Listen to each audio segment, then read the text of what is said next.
Hello guys, most welcome. हम कर रहे हैं फाइनेंशियल अकाउंटिंग। फाइनेंशियल अकाउंटिंग के अंदर हमारा basic level of financial accounting का चैप्टर नंबर 5 चल रहा है, सब्सिडरी बुक्स। सब्सिडरी बुक्स का आज का पार्ट नंबर या लेक्चर नंबर 3 है। इससे पहले हमने कैश बुक का क्वेश्चन एक किया था और कैश बुक के बारे में हम पढ़ रहे थे, जिसमें 3 तरह की कैश बुक मैंने आपको बताई थी। एक थी सिंगल कॉलम या सिंपल कैश बुक, इसका हम न्यूमेरिकल क्वेश्चन कर चुके हैं। आज हम next double column cash book जो है, जिसको हम cash book with bank column भी बोलते हैं, उसका एक न्यूमेरिकल क्वेश्चन सॉल्व करेंगे। और इसके अंदर एक बहुत इंपॉर्टेंट ट्रांजैक्शन होता है कॉन्ट्रा एंट्रीज का, वो भी सीखेंगे। 2-3 दिन बीच में क्लास नहीं हो पाई क्योंकि मैं आउट ऑफ सिटी गया हुआ था, उसके लिए रियली सॉरी। लेकिन अब हम कंटिन्यू लेक्चर्स करेंगे। ओके, तो ये है आपके लिए डबल कॉलम कैश बुक का क्वेश्चन, जिसको आज हम सॉल्व करने वाले हैं। ठीक है, डबल कॉलम कैश बुक। तो यहां पर आपको बहुत सारा डेटा दे रखा है। Recording the following transaction in bank column with cash book, जिसको डबल कॉलम कैश बुक भी बोलते हैं। अब यहां पर डेट और उसका ट्रांजैक्शन का अमाउंट दे रखा है। हम सबसे first double column cash book का फॉर्मेट बना लेते हैं। फॉर्मेट बनाना मैंने आपको वैसे बताया था जब कैश बुक का इंट्रोडक्शन हमने किया था, टाइप्स ऑफ कैश बुक किया था। तो डबल कॉलम कैश बुक में जो कैश यानी कि जो अमाउंट है उसके 2 कॉलम होते हैं, डेबिट साइड में 2 क्रेडिट साइड में। उसमें एक कैश का कॉलम होता है, एक बैंक का कॉलम होता है। हमारा एलएफ का कॉलम तो रहेगा ही रहेगा और डेट का कॉलम तो बिल्कुल रहेगा। ये हो गया आपकी डेबिट साइड। ऐसे कैसे क्रेडिट साइड में ये हो गया डेट का कॉलम। उसके बाद पर्टिकुलर के पास में छोटा सा हमारा एलएफ, और उसके बाद एक कैश और एक बैंक का कॉलम। ठीक है, तो ये हो गई आपकी क्रेडिट साइड। आई होप आपको अच्छे से दिख रहा होगा। ठीक है, हो रहा है, थोड़ा इसको छोटा कर लूं। हाँ जी, अब प्रॉपर दिख रहा होगा। इसके ऊपर हम लिखेंगे ये है कैश बुक। लेकिन ये कौन सी कैश बुक है? Cash book with bank column, यानी कि double column cash book. Okay, अब यहां देखिए, यहां लिख देंगे हम डेबिट, यहां लिख देंगे हम क्रेडिट। फटाफट से लिख देते हैं डेट। ये कॉलम है आपके पर्टिकुलर का। ठीक है, उसके बाद में आ जाएगा आपका एलएफ। ये अब बना देते हैं बैंक का कॉलम। बैंक में जो भी ट्रांजैक्शन होंगे, बैंक में पैसा आएगा तो डेबिट में, और बैंक में पैसा जाएगा तो क्रेडिट में। ऐसे कैसे ये कैश का कॉलम, कैश में पैसा आएगा यानी कि कैश इंक्रीज होगा तो डेबिट, कैश डिक्रीज होगा तो क्रेडिट। ये आ गया डेबिट, डेट वापस क्रेडिट साइड का। ये पर्टिकुलर, ये आपका वही एलएफ, ये आपका बैंक, और ये आपका कैश का कॉलम। देखो, ये कैश है ना, कैश या बैंक। और कैश या बैंक जो होता है वो एसेट होता है। और अगर मॉडर्न रूल हमें बोलता है कि एसेट अगर इंक्रीज हो तो डेबिट करो, डिक्रीज हो तो क्रेडिट करो। यानी कि किसी भी वजह से हमारे बैंक अकाउंट के अंदर कोई पैसा आएगा या हमारे कैश में, गले में, जेब में पैसा आएगा तो हम करेंगे डेबिट। अगर हमारे बैंक से पैसा कटेगा, जैसे ऑनलाइन पेमेंट करते हैं तो बैंक से पैसा कट जाता है, तो वहां पर हम क्रेडिट करेंगे माइनस। हम किसी को कैश पे करेंगे तो यहां पर क्रेडिट करेंगे। यानी कि कैश और बैंक इंक्रीज हो तो डेबिट, कैश और बैंक डिक्रीज हो तो क्रेडिट। सॉरी, एंट्री नंबर यहां पर देखिए, दिसंबर 1 को स्टार्टेड बिजनेस विथ कैश। हम एंट्री भी बना सकते हैं, cash account debit to capital.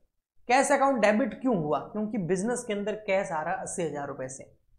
तो यहां पर कैश आ रहा है, चेक आता तो बैंक में डाल देते, कैश आ रहा है तो यहां पर कैश के कॉलम डेबिट साइड में लिख देंगे 80,000। ये देखो डेबिट है ना, यहां तक डेबिट है, उधर क्रेडिट है। ओके, और कैश आ रहा है, चेक आ रहा होता तो बैंक में लिख देते। यानी कि जो बिजनेस का ऑनर है, हम अकाउंटिंग पर्पज से बिजनेसमैन और business both are separate for the purpose of accounting. Separate entity concept हमें बोलता है। हम बिजनेस की अकाउंटिंग कर रहे हैं और बिजनेस में पैसा आ रहा है। कहां से आ रहा है? बिजनेसमैन लगा रहा है तो हम उसको कैपिटल भी बोलते हैं। ओके, ये हो गया आपका 1 अप्रैल। बहुत इजी है। ठीक है, नेक्स्ट दिसंबर 4 को क्या हो रहा है? Deposited into bank. यानी कि हमारे बिजनेस में जो 80,000 रुपए आए ना, हाँ, हमने क्या किया, उस 80,000 रुपए को अपने पास में रखा पहले। फिर हमने बोला यार कई बार किन्हीं लोगों को पेमेंट करना होगा चेक से या ऑनलाइन, तो ऐसा करते हैं, इसमें से कुछ पैसा हम बिजनेस का एक बैंक में अकाउंट ओपन करा देते हैं और हमारे अकाउंट में डाल देते हैं, यानी कि एक जेब से पैसा निकालना और दूसरी जेब में डालना। और जब ऐसा होता है यानी कि बिजनेस का पैसा बिजनेस के पास में रहेगा। फर्क क्या है, अब कैश को ले जाके बैंक अकाउंट में जमा करा दिया बिजनेस के, या बैंक अकाउंट से पैसा निकाल के कैश में ले आए, तो इसको बोलते हैं कॉन्ट्रा एंट्री। इस केस में किसी दूसरे को पेमेंट नहीं जाता है, किसी दूसरे से पैसा नहीं आता है, बैंक और कैश दोनों ही बिजनेस के और इन दोनों के बीच में ट्रांजैक्शन होता है। जैसे आप जो है एटीएम गए और 10,000 रुपए निकाल के ले आए, तो क्या आपने किसी को दे दिए, या आप बैंक अकाउंट में गए और 10,000 रुपए अपने जमा करा के आए, तो आपने किसी को पे कर दिया? नहीं, वो आपका पैसा है, कभी बैंक में पड़ा है, कभी आपके कैश में पड़ा है। ओके ठीक, तो ऐसी कॉन्ट्रा एंट्री होती है। तो यहां पर देखो डिपॉजिटेड इनटू बैंक, यानी कि जो आपको 80,000 रुपए मिले थे ना ये वाले, इसमें से 40,000 रुपए निकाल के आप बैंक में जमा करा रहे हैं। तो इस केस में कॉन्ट्रा एंट्री में आपको एक ही चीज ध्यान रखनी, सॉरी 50,000 रुपए जमा करा रहे हैं, डिपॉजिट करा रहे हो बैंक में, तो बैंक में पैसा आएगा, यस, और बैंक में पैसा आएगा तो डेबिट, ओके, और कैश से पैसा जाएगा बिल्कुल, तो क्रेडिट। आया समझ में? सीधा पहले अमाउंट के कॉलम में अमाउंट लिख दो कि कहां से आ रहा है कहां से जा रहा है।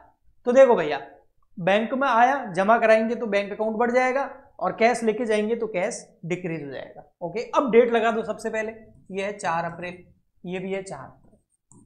अब पर्टिकुलर में क्या आएगा, बहुत सिंपल, पर्टिकुलर में बताता हूं क्या आएगा। देखो ये देखो यहां पर कौन सा कॉलम है, बैंक, तो यहां लिख देंगे टू कैश। यहां देखो ये कौन से कॉलम में अमाउंट है, कैश में, तो यहां लिख देंगे बाय बैंक। और जो एलएफ का कॉलम है उसमें हम लिख देंगे सी। सी मतलब ये कॉन्ट्रा एंट्री है, किसी को पैसा गया नहीं हमारे पास में, एक जेब से दूसरी जेब में गया है।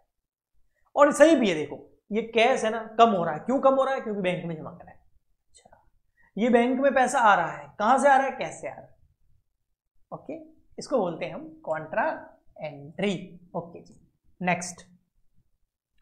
नेक्स्ट है दिसंबर 10 को received cash from Rahul. Rahul से 1,000 रुपए मिले हैं, तो हमारा कैश इंक्रीज हो जाएगा। राहुल ने चेक नहीं दिया है, नहीं तो बैंक में डाल देते हैं, तो यहां लिख देते हैं टू राहुल। कैश क्या हो गया हमारा, इंक्रीज, तो डेबिट साइड में हम करेंगे कैश कॉलम के अंदर। ये हो गया आपका दिसंबर 10। ओके जी, ये हो गया 10 दिसंबर। अच्छा, दिसंबर का महीना, मैंने अप्रैल लगा रखा है, सॉरी।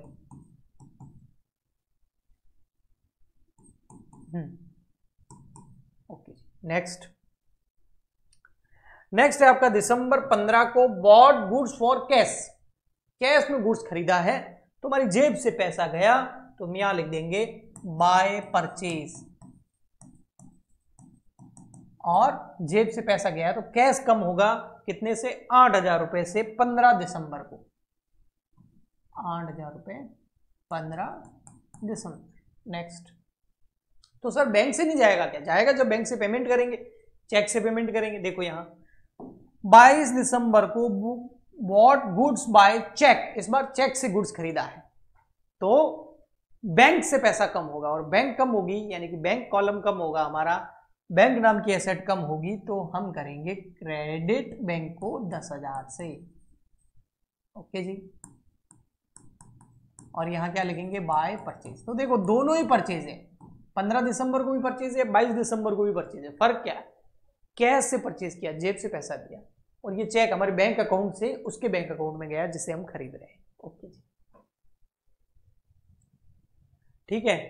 फिर है दिसंबर 25 को पे टू श्याम बाय कैश। भाई श्याम को पे कर रहे हैं 20,000 रुपए, श्याम को पे कर रहे हैं 20,000 रुपए, और कैश से पे कर रहे हैं, तो कैश से पैसा जाएगा 20,000 रुपए।